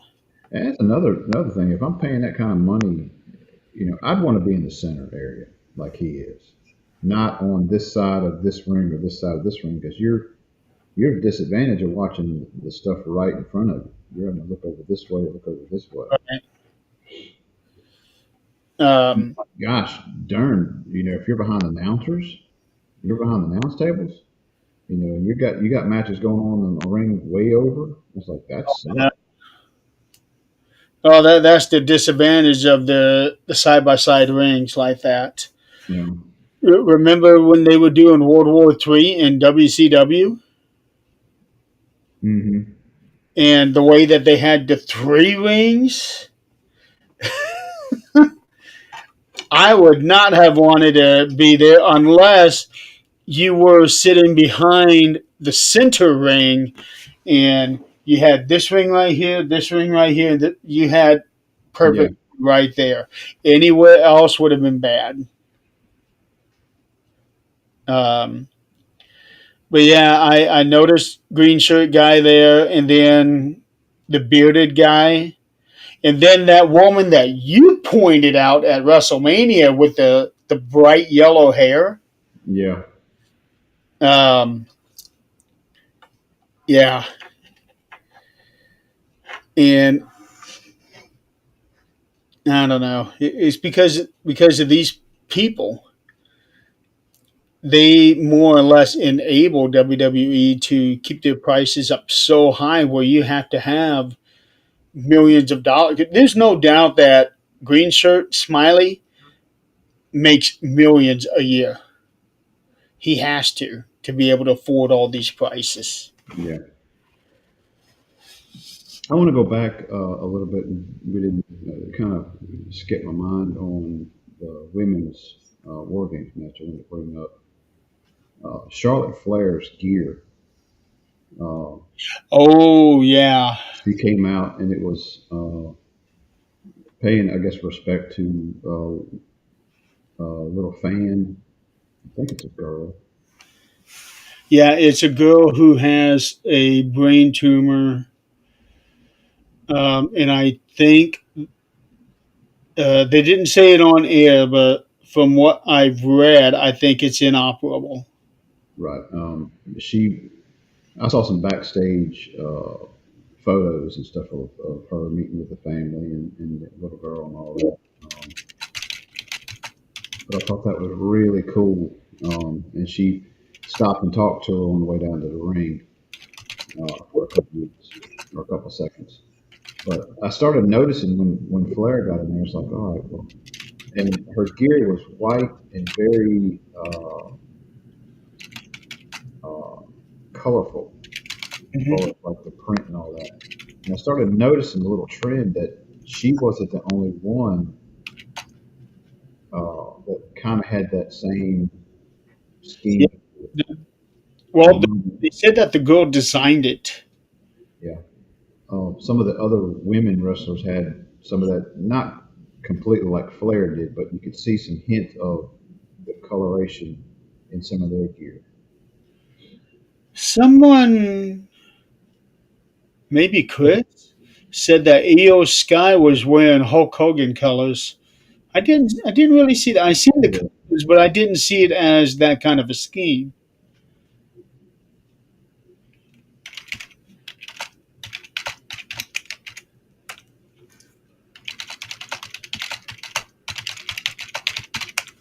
Of course, Rhea had the Terrifier look to it.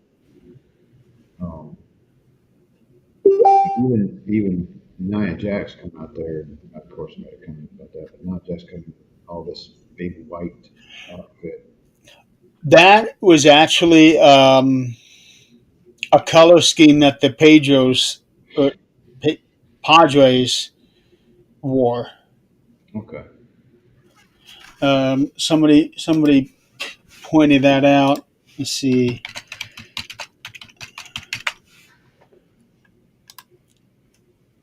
Um,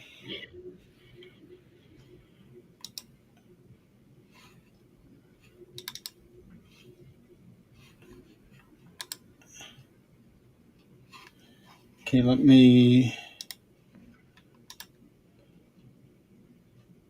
Oh,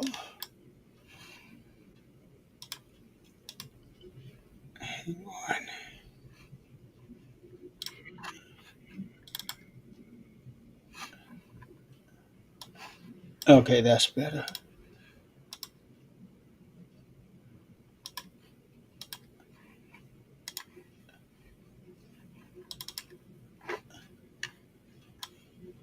So is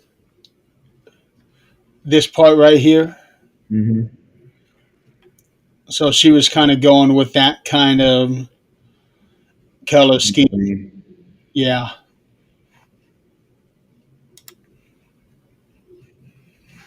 I can see that. but the way that they designed hers is like accentuating certain parts of her.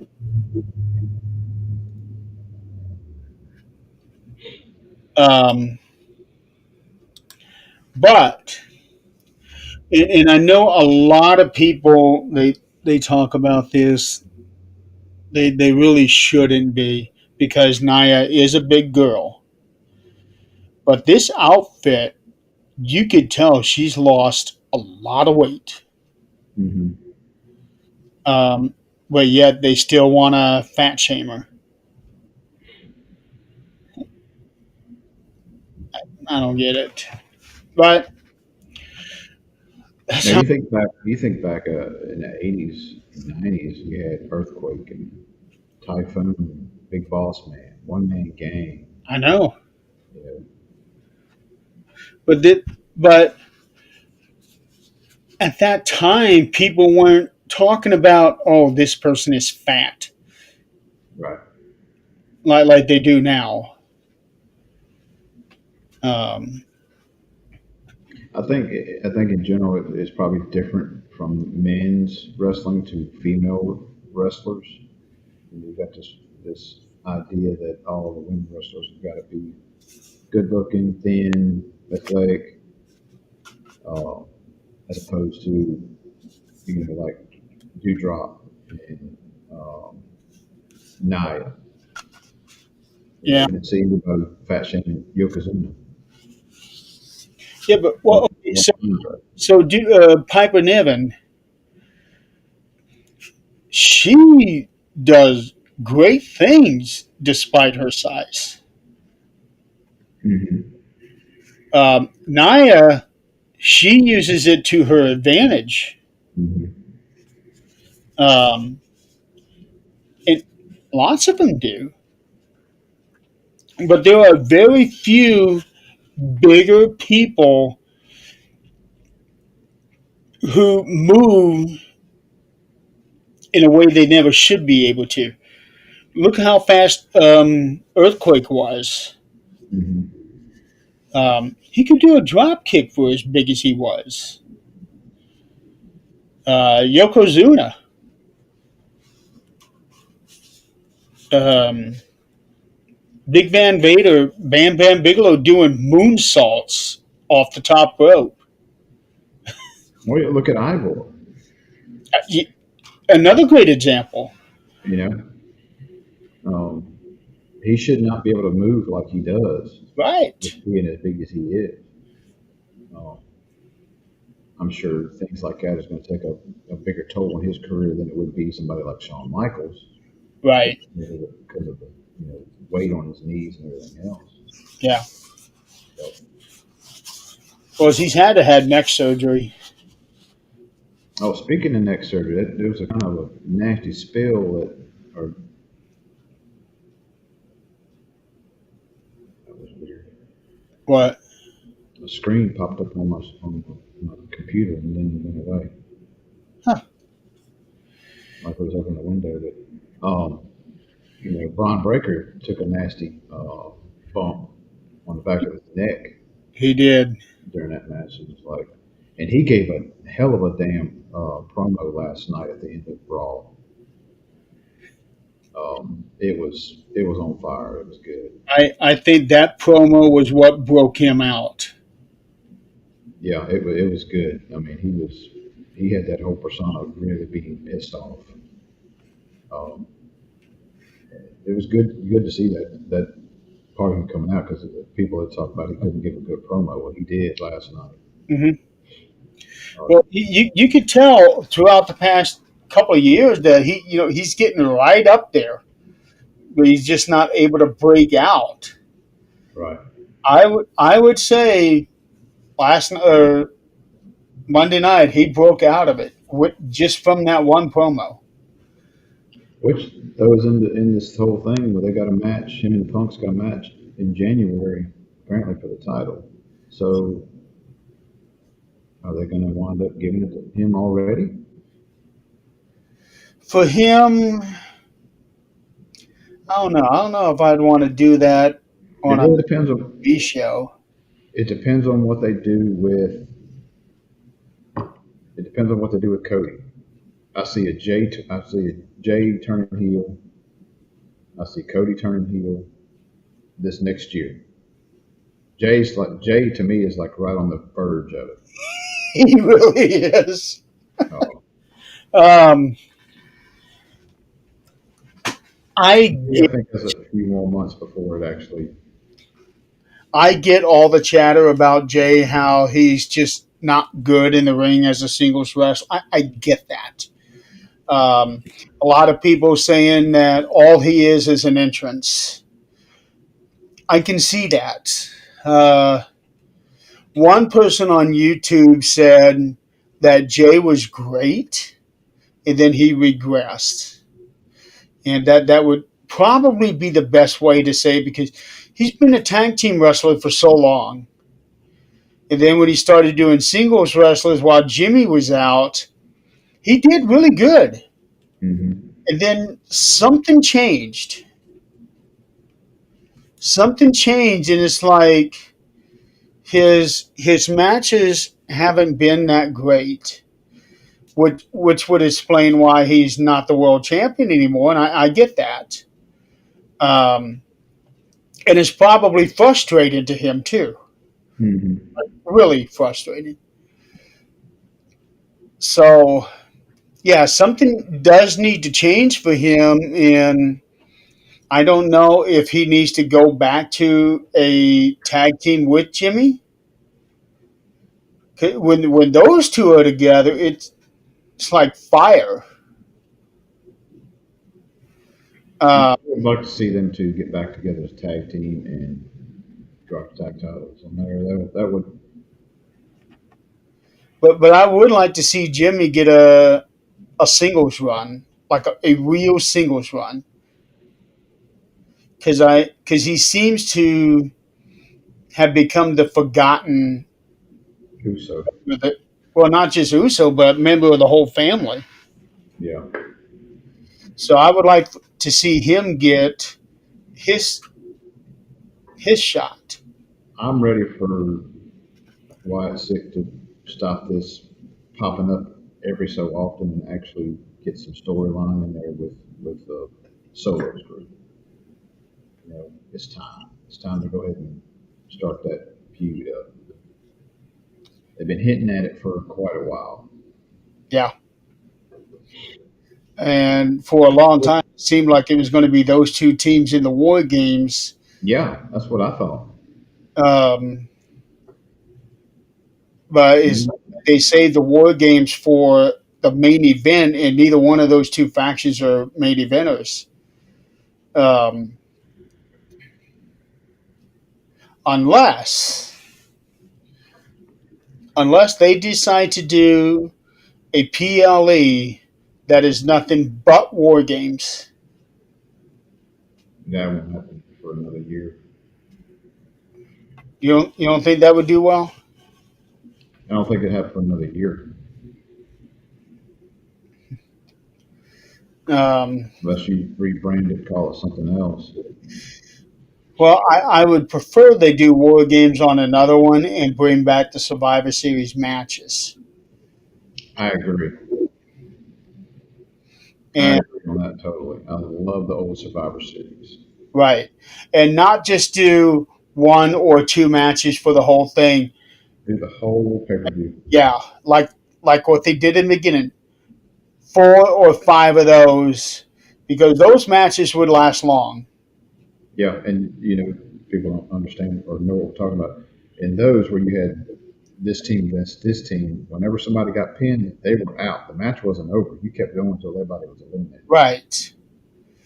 So I was really glad when they did the Survivor Series match on Friday night. But they really could have done that as an extra match on Survivor Series and getting rid of a bunch of those ads. Mm-hmm. Because And had another match. yeah, um, but right now, and I have stated from the beginning that my pick to win the Rumble this year would be LA Knight with Sami Zayn coming in second, or like a second option to win. Now I gotta wonder about Braun Breaker because after Seth Rollins got hurt, they were planning on Seth Rollins and Roman Reigns main event in night 2 of WrestleMania, and Cody and CM Punk main event in night 1, which would be a change because the big title is now on night 1. So Mm-hmm. now that what's being reported is that it's going to be Roman Reigns and Cody Rhodes on night 2, and CM Punk and Braun Breaker on night 1. See, I don't want to see a Cody and Roman again. Well, that's I'm actually excited about that because everything has changed. I didn't want to see them at WrestleMania 40 because nothing had changed. It's the same old damn story. Now it's different. In order for that to happen, Cody's got to go heel. And he probably Probably, probably at that night. Probably that night. If I had to guess, if it's gonna happen, it's gonna happen somewhere big. If he goes heel, it'll have to be that night. that would probably be the best time for him to turn heel, yeah. And turn heel and keep the title. Because it doesn't make sense to me turn heel and lose a title. So why'd you turn heel? Unless you lose the title and turn heel the very next night. Or he loses the title and then he turns heel immediately after and starts destroying everything because he lost. Right. That would make sense too. Yeah. Because this time Roman would beat him clean, Mm-hmm. and that's what sets Cody off. Right. So, Uh, I don't know. We'll just have to wait and see what happens in the Rumble. They may say They may have Roman win the Rumble, but I don't want repeat winners. I want to see new people win. You have to throw him in the elimination chamber. Yeah. In the elimination chamber. I Hmm? can see that working very well. The Elimination Chamber is going to be in Chicago this year. Just a couple hours away from me, but damn, ticket prices too expensive. Put a double mortgage on your house and go to Royal Rumble. Do what? Put a double mortgage on your house and go to Royal Rumble. Shit, I'm barely able to get by with the mortgage I got now. I know TKO is okay with people going into debt and running up their credit card bills so they can go to their shows, but I'm not going to do that. That's not going to happen. Nope. I would do whatever it takes to save money, and I am. Yeah, with that note, we need to wrap this thing up. Yes, we do. We just crossed 2 hours. I got to get done before I go to class. Oh, you got class tonight? Yep. Okay. And I gotta get to work. You're talking about being busy. This week has been just crazy. Every day I've got something going on. All the way through. Oh God, all the way through Sunday. Here's what my calendar has been looking like for December, and a couple of those I just added yesterday. Yeah. So, but I've had to cancel some of these things this week because of all that snow that we got hit with. Yeah, I've got. Yeah, every day, every night. All right. So when is your next day off for a show? Won't be. Sundays are kind of hard now because I'm doing that Spark stuff on Sundays and it's very busy. Did you say you're working on Sunday? This Sunday? I am technically yes. Um, Sundays are getting harder to do. Um, Are you going to be watching Deadline Sunday or Saturday? is it on Peacock? Yes. If it's on Peacock, I can watch it. Um, maybe Sunday night. Do we do a show Sunday night? No, because Catherine does her show from 7 to 9. Unless you want to do it after that, I can do that. Let's pencil that one on. It'll be still fresh in my mind and all that, and we can do it Sunday night after her show. I'm looking at Deadline right now. It doesn't say anything about Peacock, but it says that it will be the first Deadline to broadcast on Netflix on international markets. Okay, so I did not know that. I might be able to pull it up on Netflix then. On international markets. I've been able to watch Raw. Well, everybody can watch Raw on Netflix. I thought that was part of the deal too. No, Raw is in America on Netflix. Okay. But Raw, NXT on Tuesdays, and SmackDown are on Netflix International. Okay. Well, let me see if I can even watch the thing. Okay. And then we'll go from there. Yeah, the way that the event will be okay. Here it is. The event will be available to live stream on Peacock in the United States, Netflix in most international markets, and the WWE Network in any remaining countries that have not yet transferred to Netflix due to pre-existing contracts.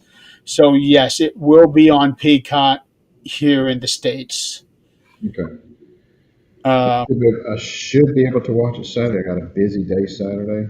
yeah, Saturday, and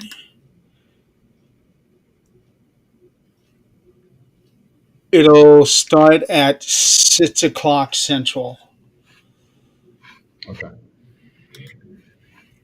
I will try to watch it It'll Saturday. be their poster.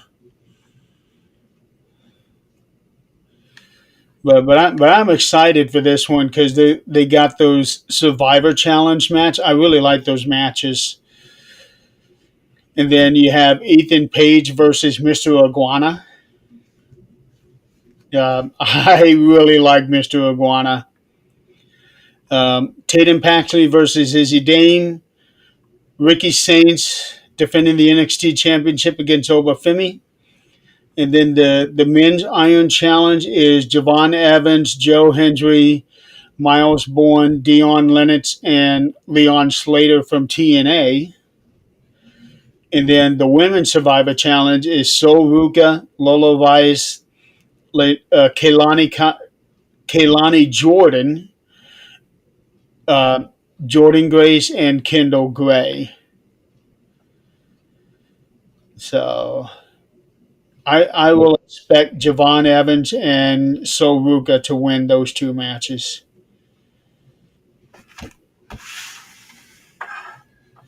I will try to watch it Saturday. Like I said, I got a busy Saturday, but hopefully I'll be able to squeeze in. Okay. Well, remember, it comes on at 6 o'clock your time, Saturday. All right. So, all right. Call it a day now. Call it a day. Okay, and we will figure out. Oh, you were trying to figure out when we can do our next show. Yeah, it really depends on the 6th. It really depends on when I can watch that pay per view. Okay. Um, probably Sunday night after the other show. Okay. Works for me. All right. Well, I guess we will see everybody Sunday night then. On the 7th. Yeah. All right. Have a good night or good day, I guess I should say. It's still You watch. yeah, it's still morning to you technically, not quite noon. It's hitting right at noon. Yeah. All right. Well, we will see everybody next time. Take it easy.